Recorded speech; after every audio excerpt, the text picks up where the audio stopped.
And no shame to Analog, it was just a bad game for them, and he didn't play the best Zeus. But I think a lot of those heroes lead to that, and it leads to really bad analysis of the game. And that's why they tend to be like thrown away into the lower rungs of Dota 2. Yeah. I mean, not to basically summate your argument, but to summate your argument, it's like when people try and have nuanced discussions on the internet and then just immediately say, no, this thing bad. And then that's the end of the discussion. I see, my friend, you frequented Twitter. Yes. Yes. Twitter or Reddit, bad. or any social media really is like that. You're right. The snowball effect is really extreme, and it seems like you have to like iron your arguments. This is a bold move, pushing up high ground like that versus Undying, but Stratyk will get away with it. But Carrot and Kayla is Bay, so you know you can't be stopped. I mean, I agree, but again, it's a bold move. Tombstone level 1. Remember, they nerfed it. Yes, true. 1 for decay. Okay. There's the arrow. No. Okay, wow. Raza. Oh no, Raza. All the fans in the chat for Raza. So sad. Oh wow. Because he's gonna feed the first blood and give it to the mid laner. That's rough. That's huge. Yeah. That's actually huge. There's nothing Shadow Fiends love more than getting first blood, except for maybe Cogs, but you know.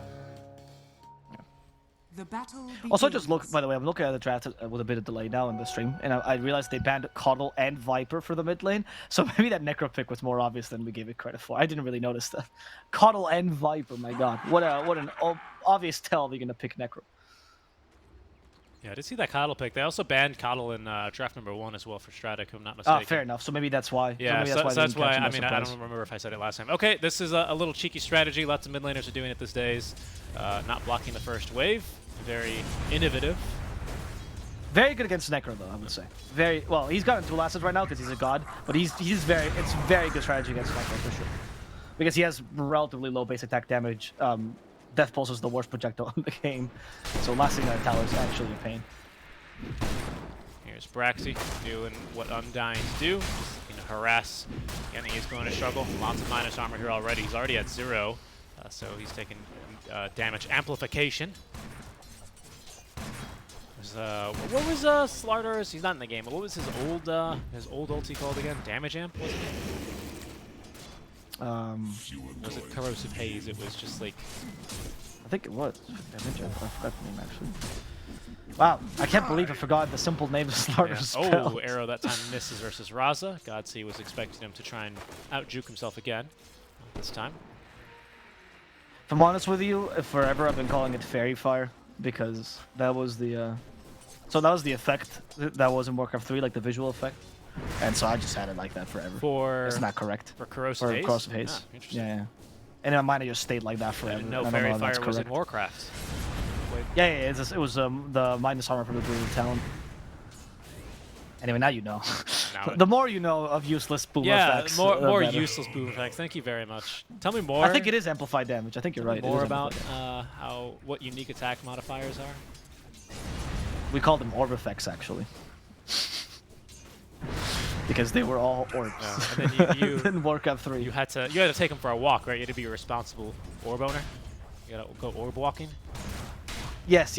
Orb walking back then. Well, as a whole, I'm not gonna get into it. The only thing I'll tell you about boomers is that God Z did play boomer Dota, so he's from my people. Tombstone's used up top. Braxy sees the opportunity to go for Theta, but they quickly realize they're not gonna kill anyone here. Yeah, I don't know. This is a little bit of strength missing from the Tide. But Braxy being spit on. There's no little shredder for a little bit longer, so he's gonna actually turn and get another double decay stack off, and then use the healing salve, which is not gonna heal him to full because he just gained a bunch of extra HP.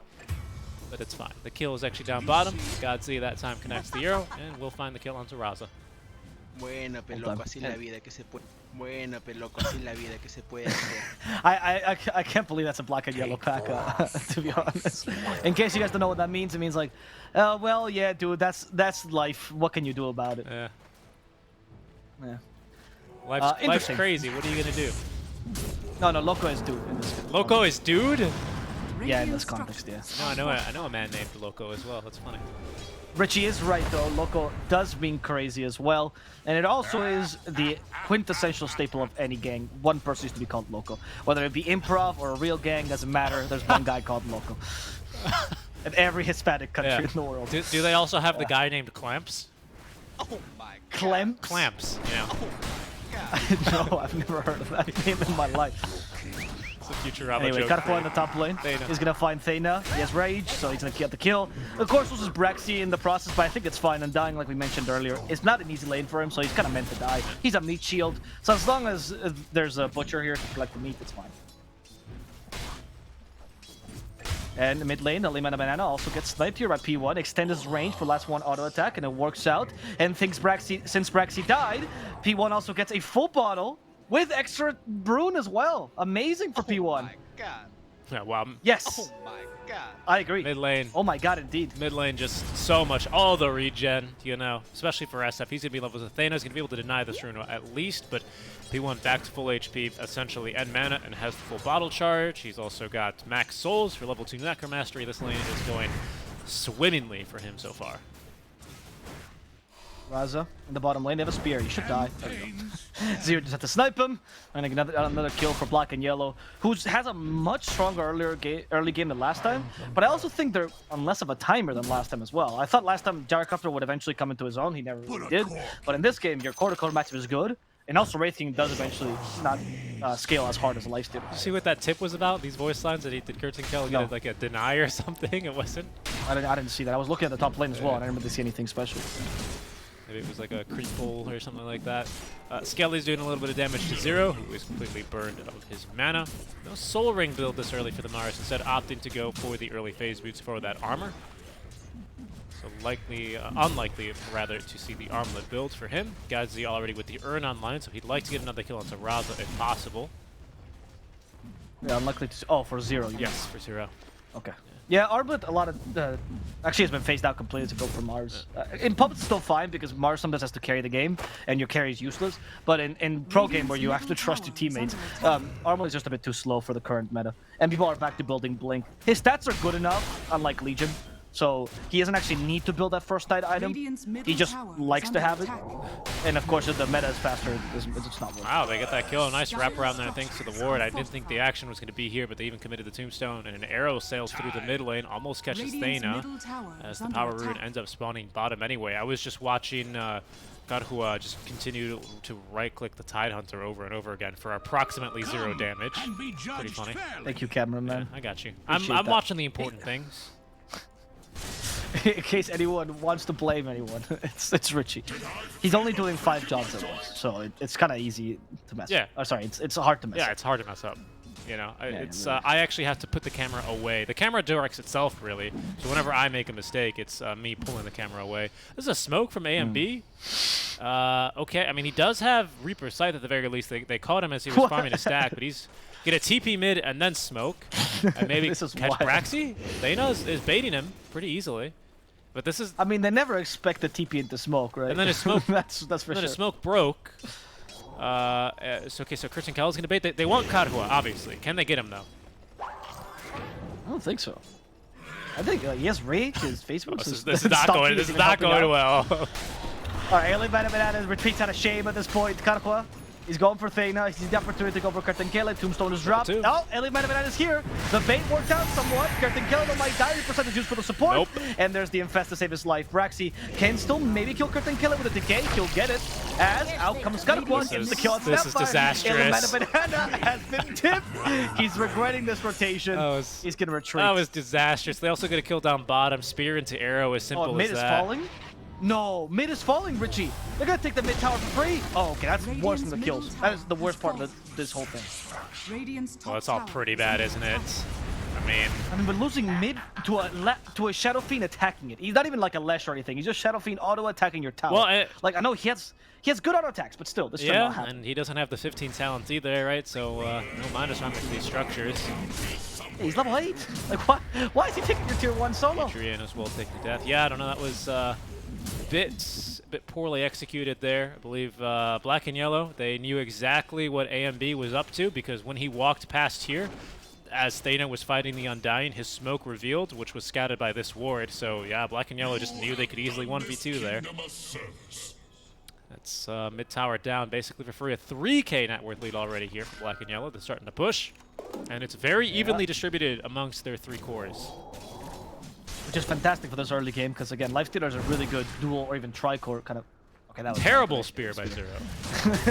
I'm sorry, Zero. We'll just call it You're for a what it is. fantastic- I'm a straight shooter. You guys are doing well, but unlike Zero, who apparently just Nope. deviated that spear right away from the listen, trees. the spear was bent, okay? It was not a very aerodynamic spear. What's that Morgan Freeman movie? I forgot the name of it, where they bend the boards. Ah, Shawshank Redemption. Yes, that's my favorite one.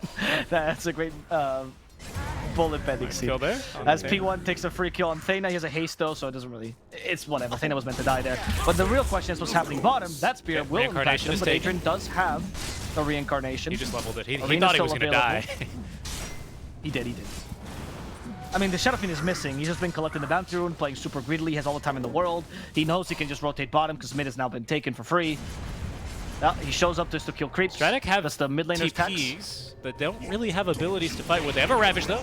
Ravage. Zero. That's an ability. Has Arena of Blood, and here come all the TPs. P1, they're going to try and go for the Requiem play. Does find AMB as well as Thana. No Ravage yet, thanks to the spear. They have picked up the kill onto AMB. Arena of Blood is out, and they've trapped Raza inside, who's just going to stand here awkwardly as Adrian reincarnates here. Level 1, 200-second CD. Braxy going to try and defend his Tombstone. Does have a Soul Rip, but it's a level 1 Soul Rip, so it doesn't really heal for that much. As they finally finish off Thana. P1 joining the fight just to snipe the reinforcements. Now actually continuing to fight. Should force back Adrian and the rest of Stratyk.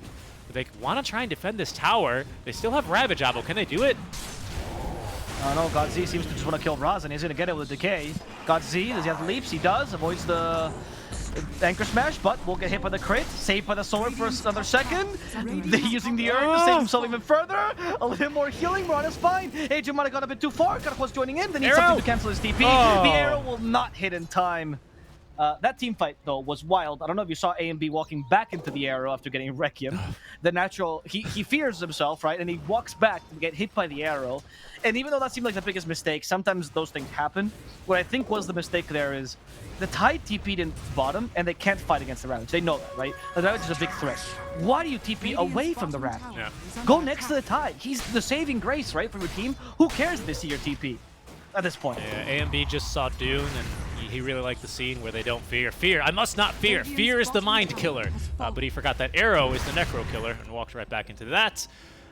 Clearly he saw Dune because cinematographically that was darkness. That was all he saw there, and there was not a clear shot at all. And he decided to just die. I don't know what you mean, dude. I kind of liked Dune. I just watched it the other night. And he got best picture somehow, or best cinematography.